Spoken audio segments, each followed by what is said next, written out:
Good morning. Let's get some blues practice in here. We're going to be in the key of A, so A blues. All right. I'm going to start on my A, which is here, A string. I'm going to fret my second fret, and if I strum those two strings together, that makes a small A chord. Call it an A power chord, or an A5. Then you write A and then the number 5 next to it. That's how it would be written on paper. A5. That turns into the rock and roll or the blues chord. When you do this, watch. The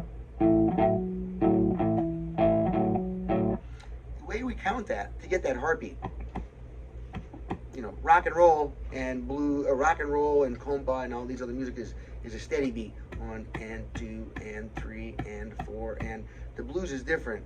It gives you the heartbeat. So in order for everybody to stay on that timing, there's a way to count. Watch. You will strum, or for this instance, clap or tap on every syllable that you're saying except for the word and. Watch. 1 and 2 and 3 and 4 and 1, etc. Okay? Now with that in mind, change this into this. So you got 1 and 2 and 3 and 4 and 1, etc. So now hold the chord out, just strumming those two strings. 1 and 2 and 3 and 4 and 1 and 2 and, now rather than leaving them ring out the whole time, I let my palm right here just lightly lay on the strings. Just bring it forward a little bit till they touch the strings, and you'll hear. Watch. Hear that?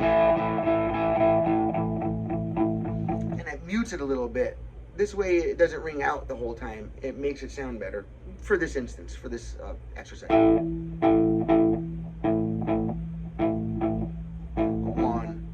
2, 3, 4, 1 and 2 and 3 and 4 and 1 and 2 and 3 and 4 and. Now you can add this inflection to it, or a little bit of salt and pepper, right? A little spice here. Watch. You go 1 and 2, and all I did is on the same string, I just push on the 4th fret instead. You could use one finger. Watch. 1 and 2 and 3 and 4 and 1 and 2 and 3 and 4 and. But it's easier to anchor here and then just toggle this on and off. 1 and 2 and 3 and 4 and 1 and 2 and 3 and 4 and 1 and 2 and 3 and 4 and 1 and 2 and 3 and then we'll go to the D, which is right under it. Strum it the same way. 1 and 2 and 3 and 4 and 1 and 2 and 3 and 4 and. Now what I like to do is give you one specific lick or riff to do over each chord. You know, one to practice while I'm doing the A, and another riff to practice while I'm doing the D. And then I'm going to record each one for like 2 minutes each, and you can use that to practice. Okay. Now, so while I'm doing the A, let's see. We're going to be honing in on the A note, right? That's the root note of the chord, the A. So in this pattern, I have an A here, here, and here. So let's see here. So being that I'm with my friend Gene, Mo, that guy has a great restaurant, by the way. Anybody in Key West watching this, please check out his place, Mo's Restaurant. It's the best food in town by far. Now, okay, I think that we'll start off by, like I said, just zeroing in on one riff so that we're just, getting good at one thing at a time rather than throwing out 10 riffs at you and then we don't get good at any of them. So while we're counting out, you say like, dun, dun, dun, dun, dun, dun. And you can alter the phrasing to that just so that you're getting that slide in there. You can do pick, pick, pick, pick, pick, slide, and then keep that consistent. And then you can do it, from here even. Let's see.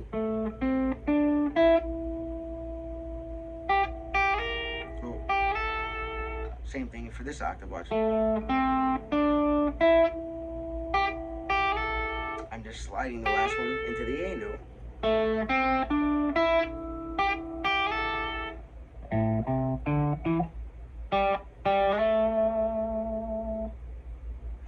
Now, for the D, so let's see.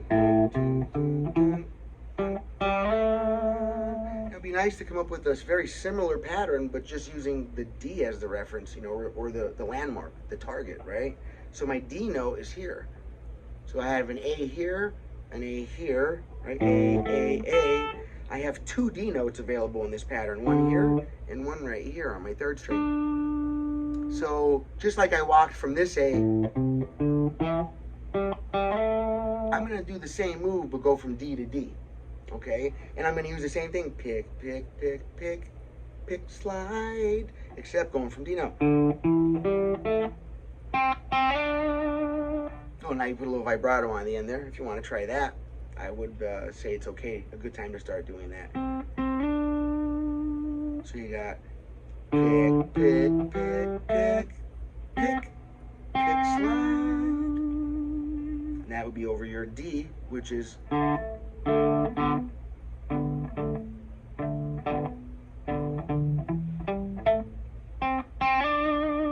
then the A.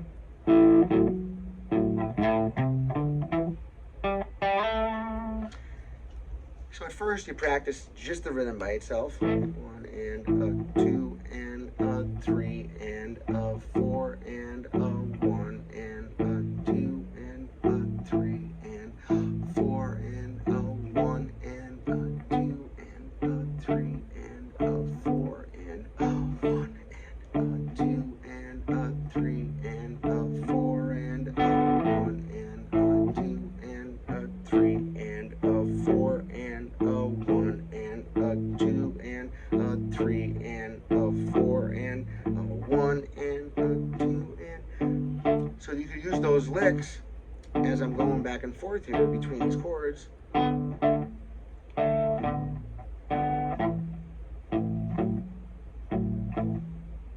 in a minute I'm gonna rewind the video here and we'll jam along to it and I'll show you how I intended to press.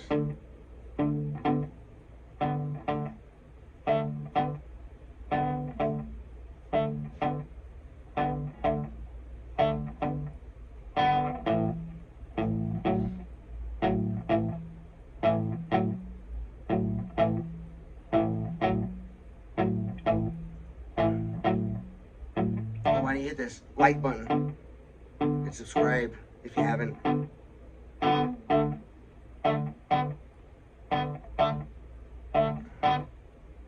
Remember counting? 2 and 3 and 4 and 1 and 2 and 3 and 4 and 1 and 2 and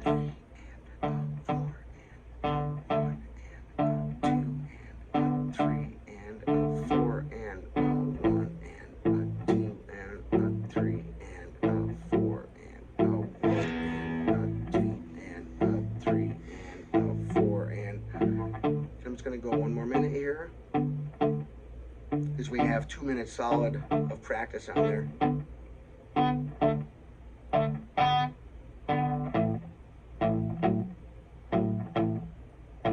So you practice the rhythm by itself and then you can practice the solo by itself.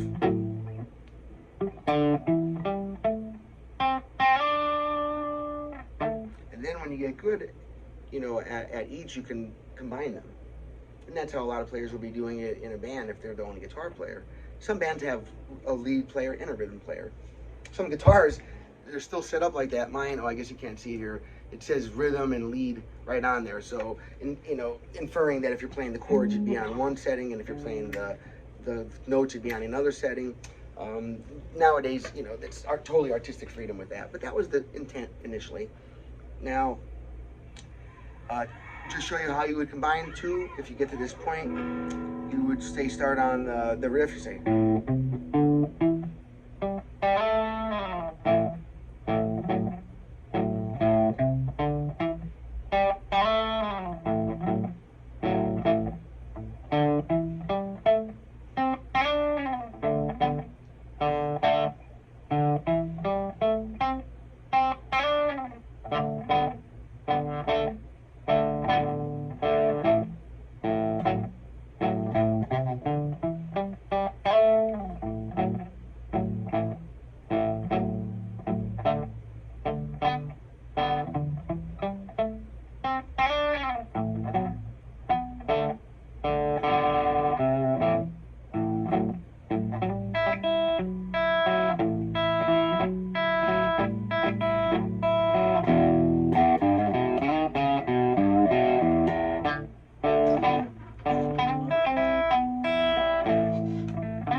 Sorbelli here, saying pick happy, smile often, and strum well.